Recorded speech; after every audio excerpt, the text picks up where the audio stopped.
السلام علیکم اسٹوڈنٹس، آج ہم پڑھیں گے جاوید کے نام ہماری نظم ہے 9th کلاس میں۔ دراصل یہ نظم ہماری تیسری نظم ہے جاوید کے نام، جو ڈاکٹر علامہ محمد اقبال نے اپنے بیٹے جاوید اقبال کے نام لکھی۔ دراصل لکھی انہوں نے جاوید اقبال کے نام تھی، لیکن وہ پورے امت مسلمہ کے نوجوانوں کو یہ بات بتانا چاہتے تھے کہ اصل ان کا مقام کیا ہے۔ علامہ اقبال گول میز کانفرنس 1931 کو انہوں نے یہ نظم اپنے بیٹے جاوید کے نام لکھی۔ دراصل وہ اس وقت گرامو فون کے لیے انہوں نے علامہ اقبال کو خط لکھا، تو اس کے جواب میں انہوں نے یہ نظم لکھی۔ نام انہوں نے مخاطب کیا ڈاکٹر علامہ اقبال نے جاوید اقبال کا، اور بالواسطہ مسلم نوجوانوں سے انہوں نے مخاطب ہو کر یہ نظم لکھی اور کہا کہ عشق حقیقی یعنی اللہ اور رسول صلی اللہ علیہ وآلہ وسلم سے عشق میں اپنا جو خاص مقام ہے اس کے بارے میں انہوں نے بتایا۔ اس کا حوالہ اس طرح 1931 میں گول کانفرنس کے دوران انہوں نے یہ نظم لکھی۔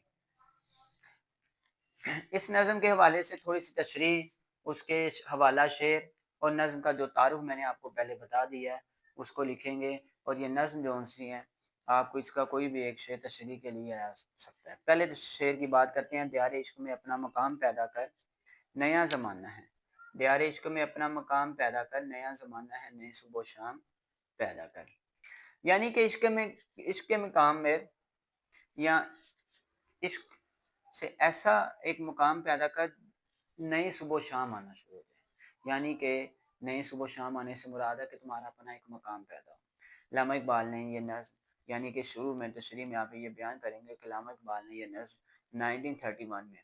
گول میز کانفرنس کے دوران انہوں نے اپنے بیٹے کو لکھی، جہاں یہ بات بتانا چاہ رہے ہیں کہ تمہیں عشق رسول اور عشق حقیقی یعنی اللہ تعالیٰ اور رسول صلی اللہ علیہ وآلہ وسلم سے عشق میں ایک خاص مقام پیدا کرنا ہے، اور اس سے انسان ایک بلند عظمت اور مرتبہ حاصل کرتا ہے۔ اگر تو یہ رستہ اختیار کر لیتا ہے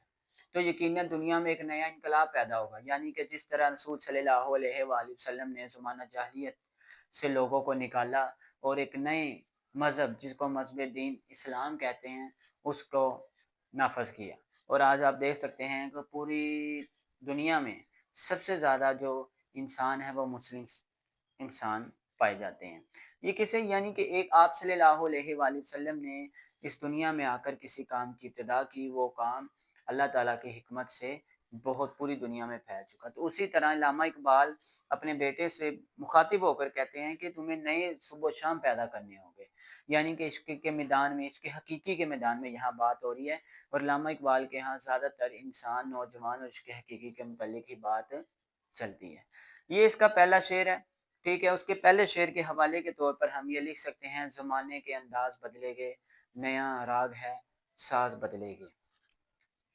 پہلا حوالے کا شعر آپ لکھ سکتے ہیں: زمانے کے انداز بدلے گے، یہ پہلا مصرع۔ دوسرا مصرع: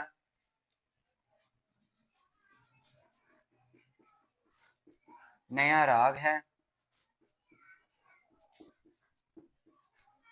ساز بدلے گے۔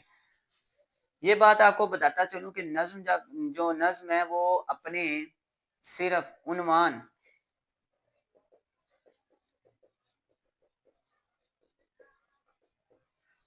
کے گرد گھومتی ہے۔ تو یہ جو شعر ہے آپ کو ہمیشہ یہ چار نظمیں آئیں گے، جو آخری شعر ہوگا اس میں شاعر نے اپنا تخلص استعمال کیا ہوتا ہے، وہ شعر اس میں نہیں ہے، لیکن چونکہ علامہ اقبال نے اپنے آخری شعر میں تخلص استعمال نہیں کیا۔ میرا طریق امیری نی فقیری ہے، خود ہی نہ بیچ غریبی میں نام پیدا کر۔ پانچواں شعر ان کا یہ ہوگا: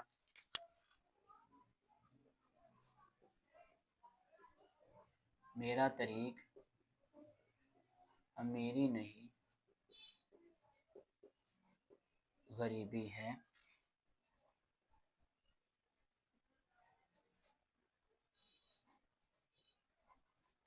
خود ہی نہ بیچ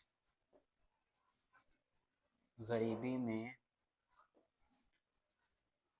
نام پیدا کر۔ اب یہ علامہ اقبال کے 5 پہلے کے حوالے کے آپ یہ لکھ سکتے ہیں۔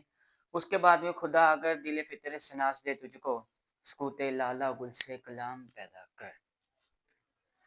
دوسرا شعر، دوسرے شعر میں آپ نے کیا کرنا ہے، تشریح میں سب سے پہلے اسی طرح اگر ہم تشریح کے حوالے سے تمام عنوان دیکھیں تو تشریح کا طریقہ ہم کس طرح لکھیں گے۔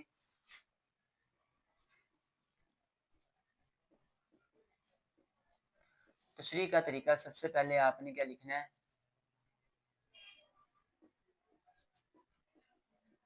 شاعر کا نام، مفہوم اور تشریح۔ اب تشریح میں آپ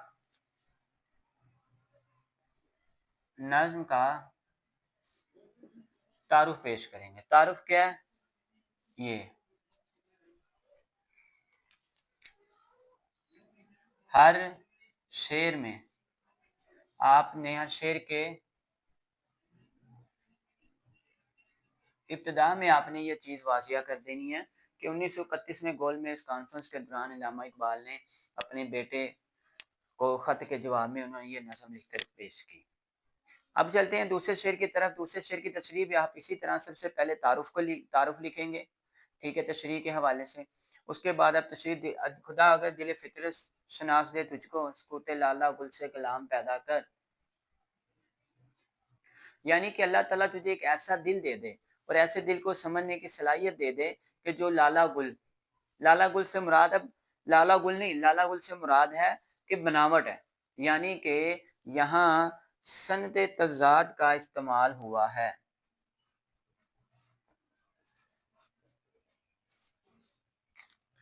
صنعت تضاد کا استعمال ہوا ہے کہ اگر تمہیں لالا گل سے مراد، تمہیں کوئی بے زبان چیز اگر اللہ تعالیٰ نے تمہیں دے دی ہے اور تمہیں اس کی بناوٹ پر غور کرنا ہوگا، یعنی کہ انسان کے علاوہ جاندار جتنے بھی ہیں وہ سارے بے زبان ہیں، اور کچھ ایسی بھی چیزیں جو بنائی جاتی ہے تو اس کے بنانے پر تمہیں غور آنا چاہیے، غور کرنا چاہیے کہ اللہ تعالیٰ نے تمہیں گلاب اور پھول دے دیے ہیں تو تمہیں ان گلاب اور پھول کو سمجھ کر تمہیں اس کی فطرت اور اس کے بنانے پر تمہیں غور کرنا چاہیے، یعنی کہ تم اگر کسی غیر زبان شخص کو یا غیر زبان چیز کو تمہارا واسطہ پڑ جائے ان کے ساتھ تو تمہیں اسے سمجھنا ہوگا کہ انسان، یعنی کہ اللہ تعالیٰ تمہیں ایک ایسا دل دے دے جو جس کے اندر احساس ہو، لوگوں کو سمجھنے کی صلاحیت ہو۔ تو علامہ اقبال سے ان کی اس نظم سے مراد ہے، خدا اگر دل فطرت سناس دے تجھ کو، سکوت لالا گل سے کلام پیدا کر، یعنی کہ تمہارے اندر ایک ایسی صلاحیت اور ایسی صلاحیت والا دل تمہارے سامنے پیش کر دیا جائے کہ تم بغیر زبان کہ جتنے بھی لوگ یا جتنی بھی چیزیں ہیں جن کو زبان نہیں عطا کی گئی لیکن اس کے بنانے والے سے تمہیں اس کی بناوٹ سے اس کے بنانے والے کا خیال کرنا ہوگا، یعنی کہ یہاں علامہ اقبال کی نظم میں کے دوسرے شعر میں سکوت لالا سے مراد ہے کہ اللہ تعالیٰ کی بنائی ہوئی اس پوری کائنات کو پیش کر دیں،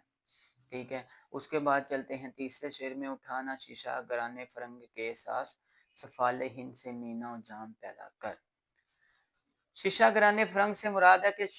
فرنگ سے کہتے ہیں انگریزوں کو، شیشہ گران شیشہ بنانے والوں کو، کہ یعنی کہ اس نظم کے تیسرے شعر میں علامہ اقبال یہاں یہ بیان کر رہے ہیں کہ تمہیں انگریزوں کی صلاحیت، انگریزوں کی جو معاشرت ہے، انگریزوں کی جو تہذیب ہے اس کو ٹھہرانا ہوگا، ٹھکرانا ہوگا۔ تہذیب فرنگ مراد کیا ہے،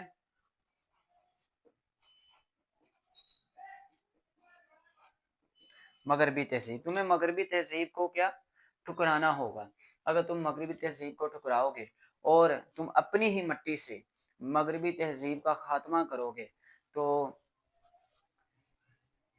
ایسی صلاحیت تمہارے اندر پیدا ہو جانی چاہیے، ٹھیک ہے۔ اس پر ایک شعر یاد آ گیا،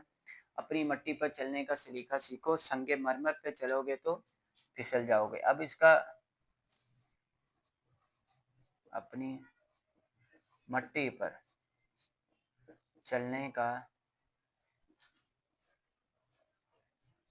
سلیقہ سیکھو،